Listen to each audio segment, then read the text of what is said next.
এরা এত বেশি কোরআন তেলাওয়াত করেছে, যার কারণে কোরআন তেলাওয়াত করলে কার সাথে কথা বলা হয়?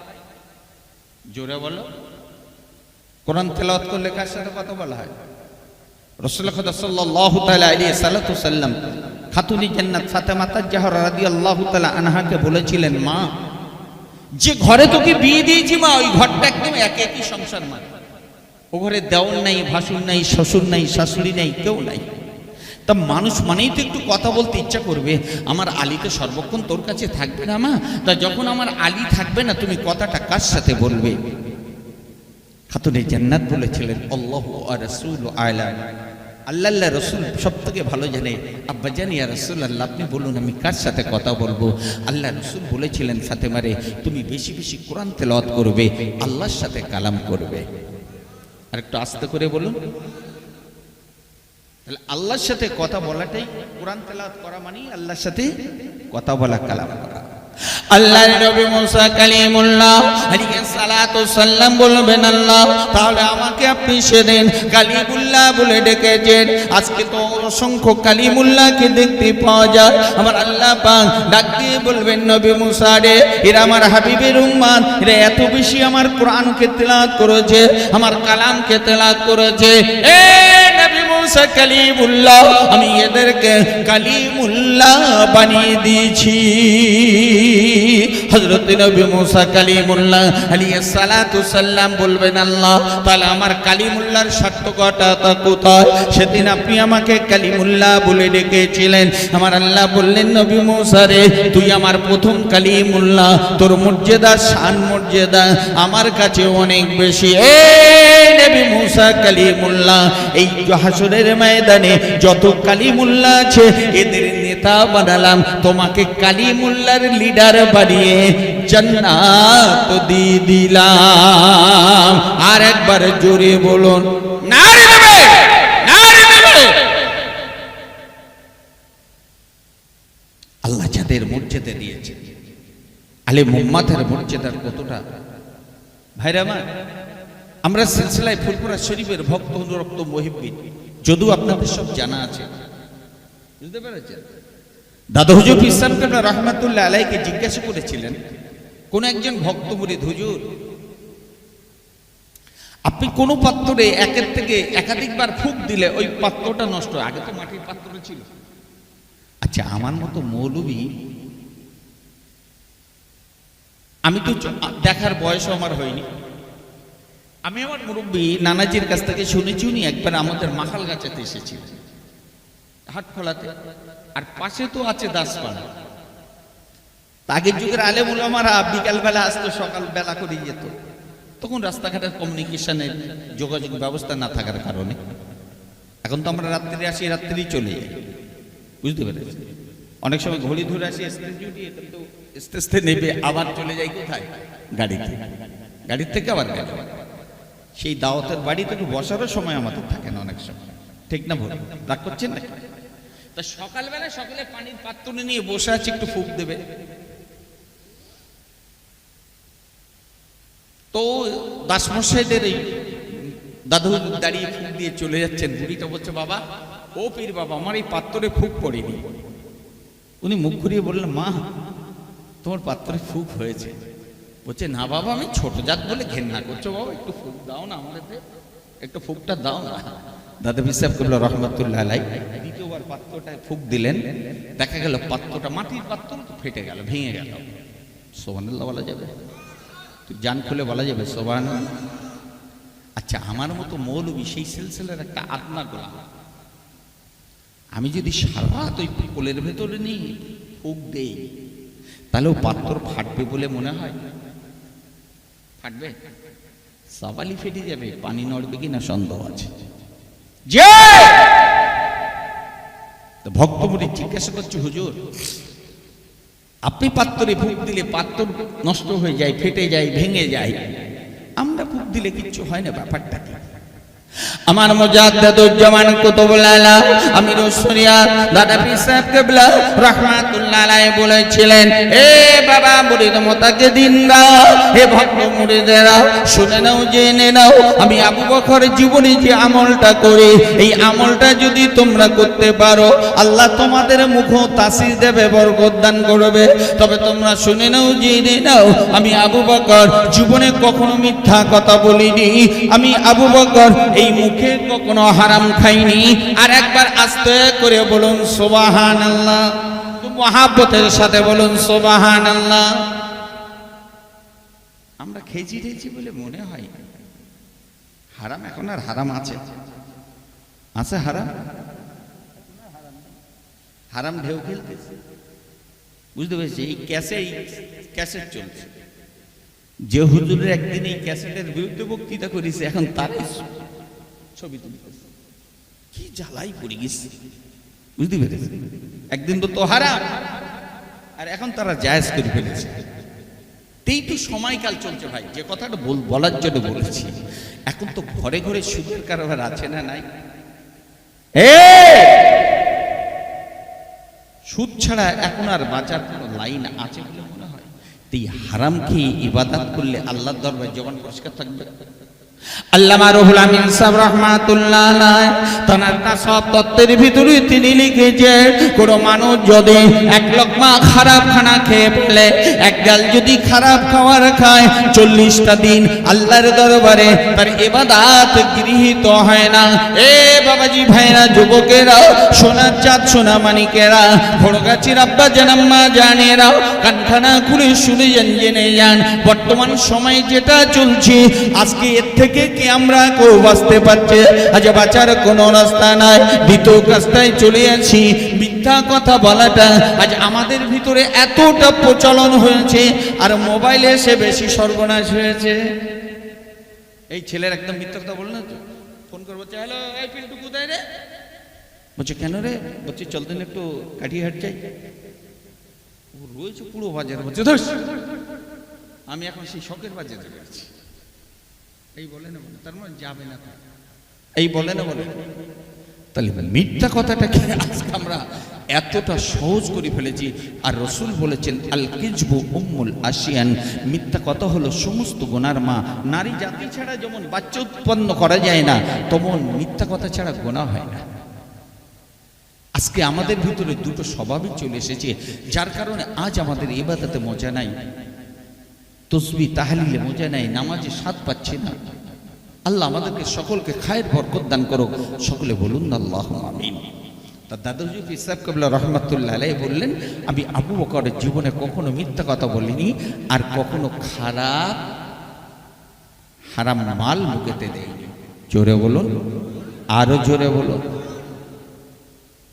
আল্লাহ তাদের মর্যাদা দান করেছিলেন, তাদের সম্মান দিয়েছিলেন। আজকে আমরা শুনি সব ঠিক আছে, জলসা করতে চাঁদা দিই, মেহনত করি, মজলিসে এসে বসি, কিন্তু যে নিজের জীবনটা তৈরি করে কবরের জীবন তৈরি করব, ছেলের জন্য গাড়ি করলাম, বাড়ি করলাম, সবই করলাম, এরপরেও আকাঙ্ক্ষা তো রয়েই গেল, কিন্তু কবরের জন্য আমার নিজেকে তৈরি করতে পারলাম না। যে কবর সর্বসময় বলছে আনা বাইতুজ্জু আনা বাইতুজ্জুলমা, আমি অন্ধকারময় ঘর, আমি পোকা মাকড়ের ঘর, এই কথাটা একবার অবয়বভাবে ভুলতে চলেছে, ঠিক না? যদি একটু কবরের চিন্তা হতো তো আমার মতো মৌলবীর এত চেঁচানোর দরকার হতো না। যে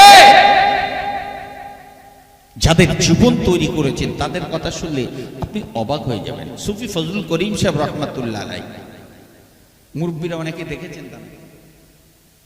বুঝতে পেরেছেন? এই সুফি ফজলুল করিম রাহমাতুল্লাহ আলাইহির শরীরটা খারাপ। তার দাদা হুজুর পীর সাহেব কিবলা রাহমাতুল্লাহ আলাইহি বলছে, সুফি সাহেব ওরকম করে চাদর গায়ে দিচ্ছে কেন? বলছে হুজুর আমার জ্বর। তো বলছে জ্বর, তো বাবা তুমি সাবু খাও। তা সুফি ফজলুল করিম রাহমাতুল্লাহ আলাইহি পীরের হুকুম পেয়ে সাবু খাওয়া শুরু করেছেন, বুঝতে পারছেন? এরপরে পীরের খেদমত পর্যন্ত পৌঁছাতে পারেনি, জ্বর সুস্থ হয়ে গেছেন। জ্বর সুস্থ হয়ে যাওয়ার পরে আল্লামা হুজুর রাহমাতুল্লাহ আলাইহি বলছেন, সুফি সাহেব এবার দুটো ভাত খেলেই হতো। তিনি বলছেন, ভাই আপনি আমাকে ভাত খেতে বলছেন হুজুর, কিন্তু আমার পীর যে আমাকে সাবু খেতে বলেছে। কথাটা বোঝা যাচ্ছে?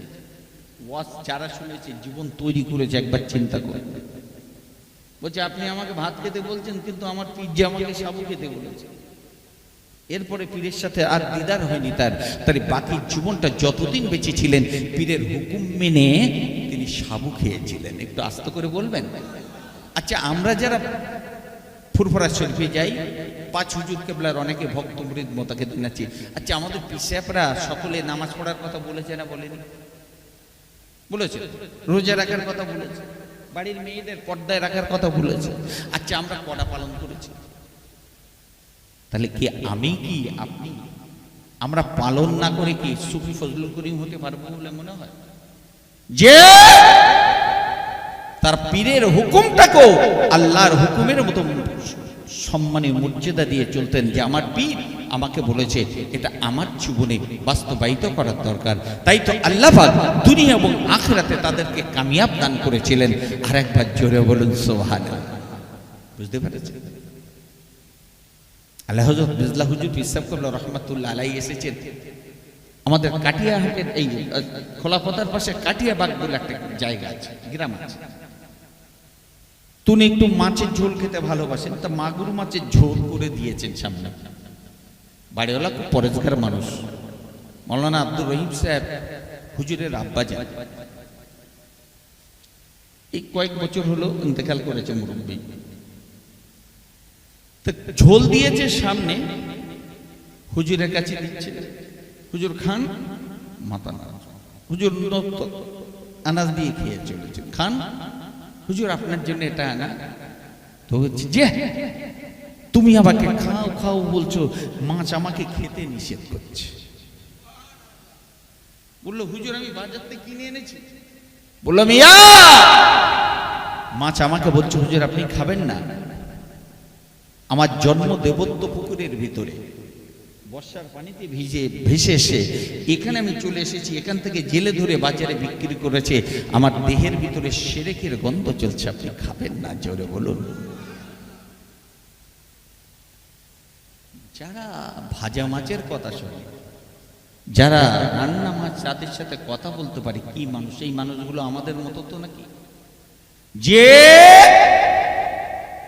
তাহলে এই জীবনটা তাদের কি করে তৈরি হলো?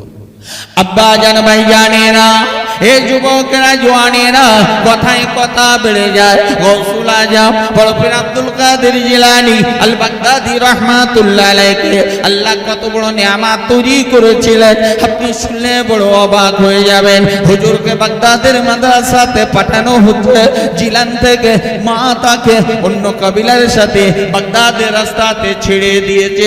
ছেড়ে দিয়ে মা তাকে বলছে, বাবা আব্দুল কাদের তোমার আব্বা জানে ঘরে নাই, আমি তোমাকে ছেড়ে দিচ্ছি বাবা, যাও তুমি চলে যাও। তবে মায়ের ওসিয়াত আর নসিহত একটু মনে রেখে দিও।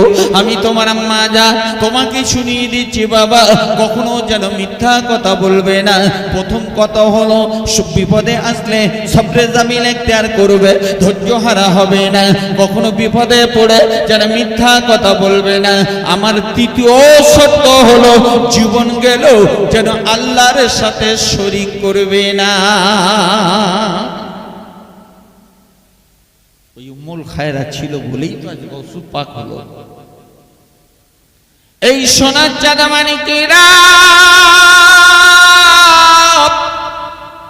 আমার গৌসুল আজম বড় পীর আব্দুল কাদের জিলানী আল বাগদাদি রাহমাতুল্লাহ আলাইহি মায়ের ওসিয়াতটাকে মেনে নিয়ে, অস্ত্রকে শুনে নিয়ে ওই ব্যবসায়ীদের সাথে বেরিয়ে পড়েছেন নাস্তা। ওই ব্যবসায়ী দল আক্রান্ত হলো, ডাকাত দল দ্বারা আক্রান্ত হলো। এমনি অবস্থাতে সমস্ত লুটেরা মাল লুট করে নিয়ে গেল। ছোট ছেলে বলে তারা তাকে ছেড়ে দিয়ে দিল। সর্দার জিজ্ঞাসা করছে, হ্যাঁ রে মালগুলো সব আনলি? সব মাল কি জমা করতে পেরেছে? উনি সর্দার ডাকাতরা ডেকে বলল, সর্দার সবই এনেছি, তবে একটা বাচ্চা ছেলে আছে, ওকে আমরা কোনো কথা বলিনি। বলছে যা তো যা, একবারে শুনিয়াই কি আছে। ডাকাত দল ফিরে এসে আমার গৌসুল আজমকে ডেকে বলেছিল, বাবা ছেলে একবারে বলো না, সকলের মালগুলো তো নিলাম, তোমাকে তো কিছু বললাম না, তোমার কাছে কি আছে? বলে আমার মায়ের দেয়া 40টা সোনার টাকা আছে।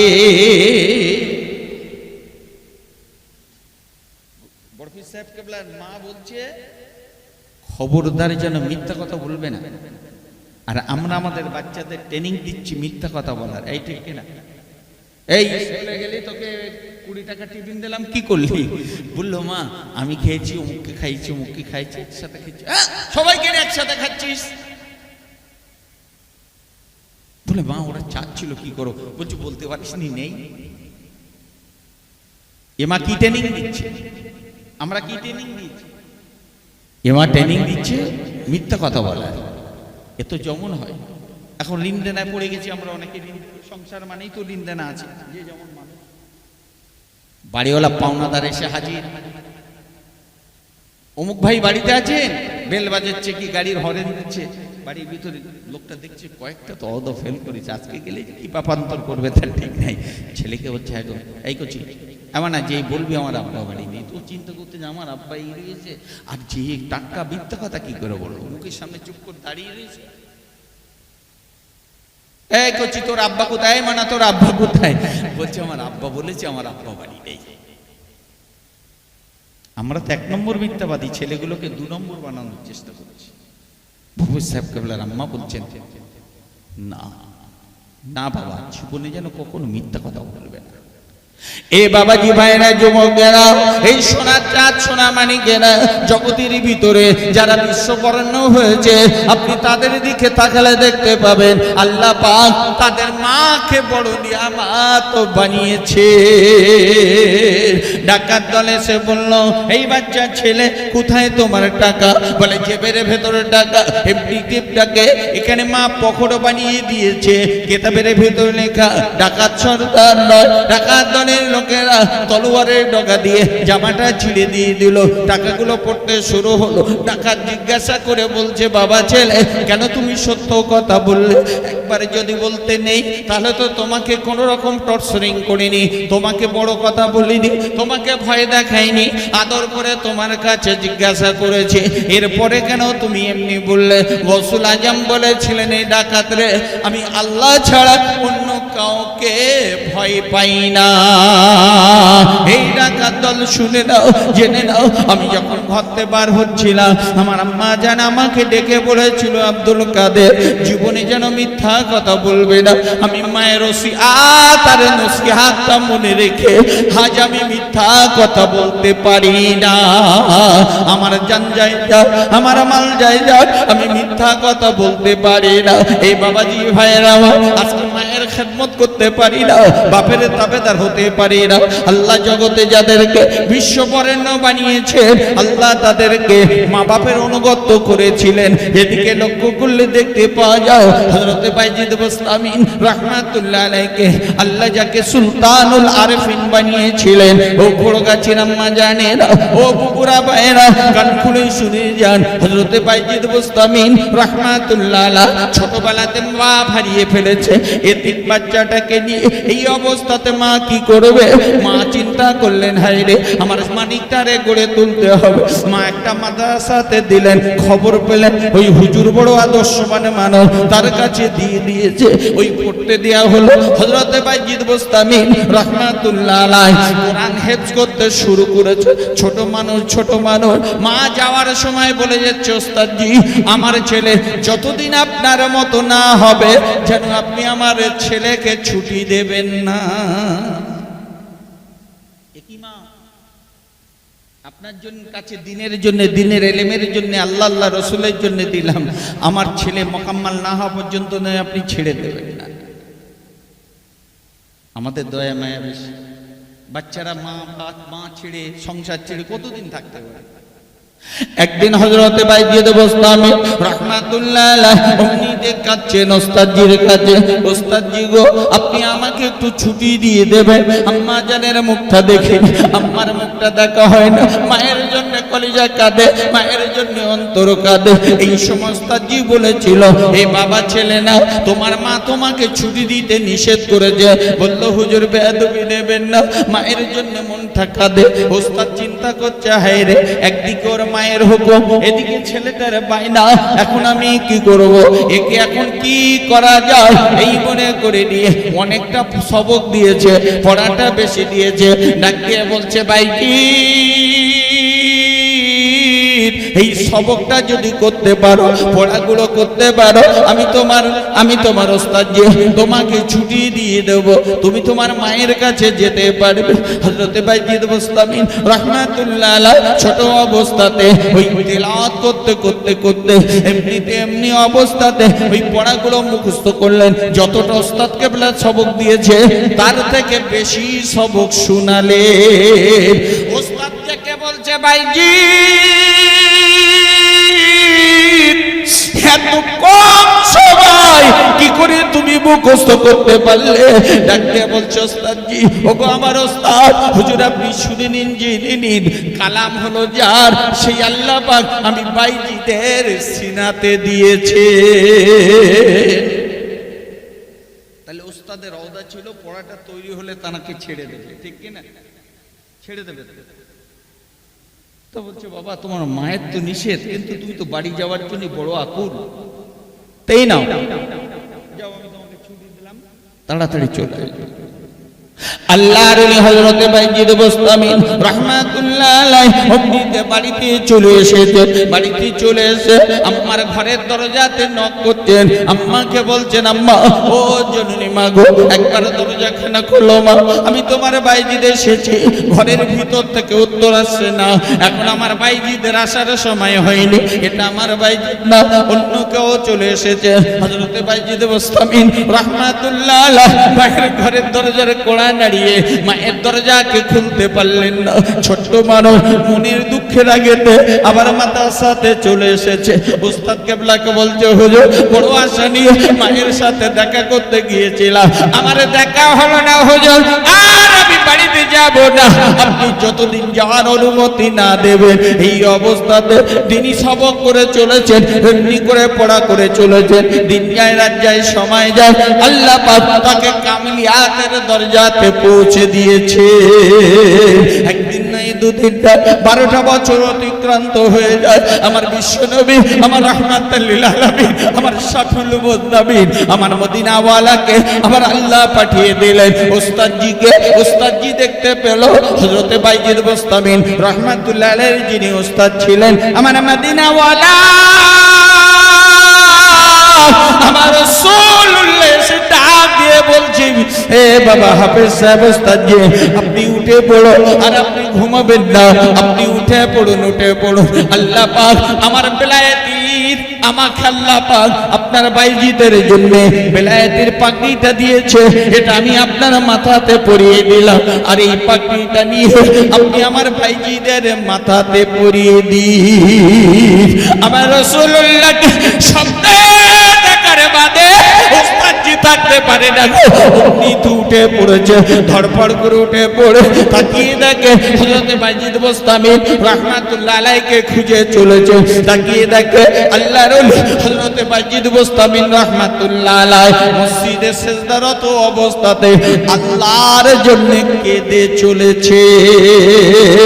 আর একবার জোরে বলুন, এই বাবাজি ভাইরা, আল্লাহর কাছে পৌঁছানো একটা সোজা রাস্তা হলো কোন মানুষ যখন আল্লাহকে সিজদা দিয়ে দেয়, আল্লাহর কুদরতি কদমে সিজদা দিয়ে সে যখন বলতে থাকে সুবহানা রাব্বিয়াল আলা, আমার আল্লাহ ডেকে বলে, বান্দা কি চাস, চা তুই চা, আমার কাছে চা, আজ আমি আল্লাহ তোর মাকসুদকে পুরা করে দেব। আমরা তো আল্লাহর কাছে চাই, মেম্বারের কাছে চাই, এমএলএর কাছে চাই, এমপির কাছে চাই, নেতার কাছে চাই। আজি ওস্তাদজি অমনি অবস্থায় উঠে পড়েছে, হাতে রাসূলের দেওয়া বেলায়েতের পাগড়িটা রয়েছে। ডাক দিয়ে বলছে, বাবা ভাইজি, এ বাবা ভাইজি, আর তোকে কাঁদতে হবে না বাবা, মনের দুঃখ মনে নিয়ে আমার বাইজিদ বুস্তামি রাহমাতুল্লাহ আলাইহি কেঁদে চলেছে। ডাক দিয়ে বলছে, আল্লাহ আপনার ইলমে নিয়ামতকে আপনি আমাকে দান করুন আল্লাহ। এই ইলম অর্জন না করলে আমার মা আমার মুখ দেখবে না, আমাকে সে ফিরিয়ে দিয়েছে। প্রতিদিন আল্লাহর কাছে সিজদাতে দিয়ে কাঁদে। ওস্তাদ ডেকে বলছে, বাবা ভাইজির মাথা তোল, আল্লাহ পাক তোর ভাগ্যের দরজা খুলে দিয়েছে। এই ভাইজি রে,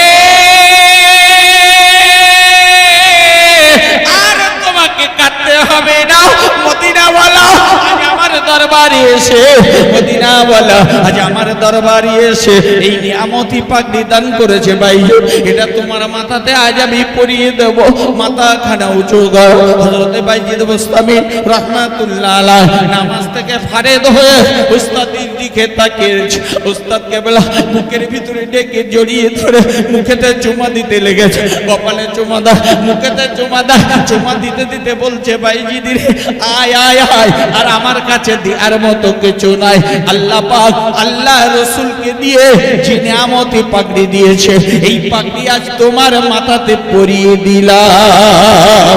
আর একবার জোরে বলুন, আর একটু মহাব্বতের সাথে বলুন নারে দিবে, নারে দিবে। সিলসিলা হক মুজাদ্দিদি জামা, সিলসিলা হক ফুরফুরা শরীফ। তাহলে অবস্থা কি হলো? এ বাবাজি ভাইরা, যুবকেরা, হযরত বাইজিদ বুস্তামি রাহমাতুল্লাহ আলাইহ বলল হুজুর আমার কি পড়া শেষ? বলে আমি তোমাকে বিদায় দিলাম, আমি তোমাকে বিদায় দিলাম, তোমার সনদ নেওয়া হয়ে গেছে, মাথার পাগড়ি পেলে আর কিসের জন্য আমার দরবারে থাকবে? যাও, আমি তোমাকে বাড়ি যাবার অনুমতি দিলাম। মাথার পাগড়ি খানা পড়ে বাড়ির দিকে দৌড়াতে শুরু করেছে। মায়ের সাথে আজ দেখাটা একদিন নয় দুদিন নয়, আজ 12টা বছর অতিক্রান্ত হয়ে গেল। মায়ের ঘরের দরজার সামনে দাঁড়িয়ে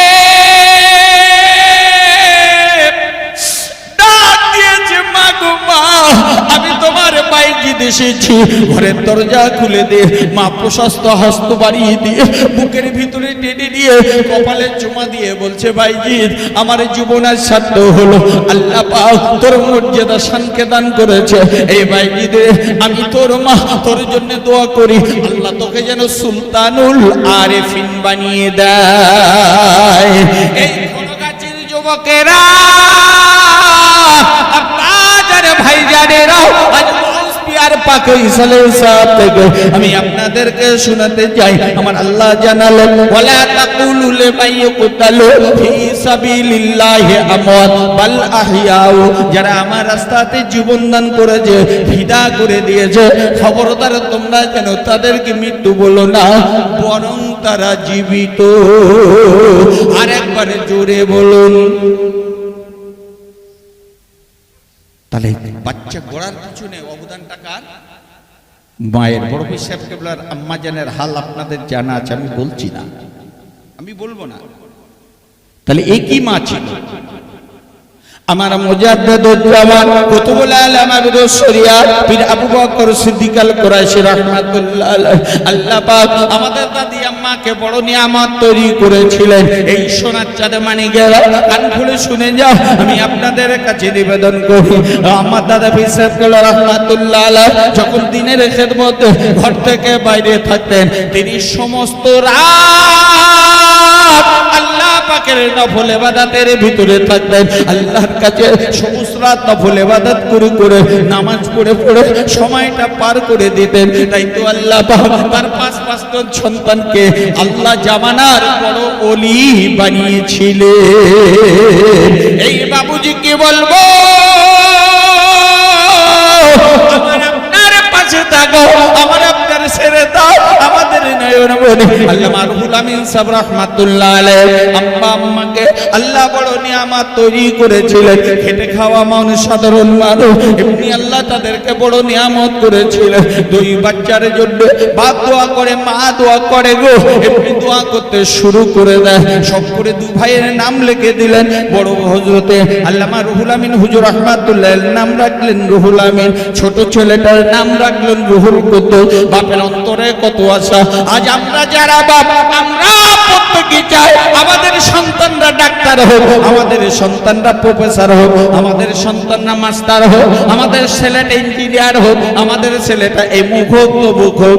আল্লাহ যাদের জন্য আখিরাতের চেতনা অন্তরের ভিতরে দিয়েছিল, তাই এমনি অবস্থাতে একদিন আব্বাকে ডেকে বলেছিলেন, আব্বা আপনি আমাদের নামগুলো এমন করে কেন রাখলেন?